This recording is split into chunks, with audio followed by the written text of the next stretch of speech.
Dokumentu elektroniskai parakstīšanai izmantojot mobīlo ID, mēs ietaupām laiku un naudu, kas būtu jāpavada ceļā, lai satiktu pārējās parakstošās personas vai nosūtītu dokumentus pa pastu. Arī šādi parakstītiem dokumentiem ir juridisks spēks, jo to regulē elektronisko dokumentu likums un citi Latvijā spēkā esoši tiesību akti. Dokumentu parakstīšana notiek pavisam vienkārši. Ver vaļā interneta adresi www.mobilaisid.lv un spied uz pogas paraksti dokumentus. Nākamā loga pirmajā ailē ievadi savu mobilā tālruņa numuru, bet pēc tam pievieno parakstāmo dokumentu, kas jau iepriekš ir saglabāts PDF formātā, un spied pogu tālāk. Nākamajā solī norādām vietu dokumentā, kur vēlamies e-parakstu novietot.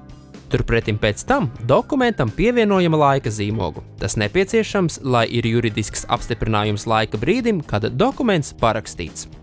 Nospiežot pogu tālāk, savā mobilajā telefonā saņemsi pakalpojuma īsziņu ar pieprasījumu ievadīt 6-ciparu parakstīšanas mobilais ID kodu.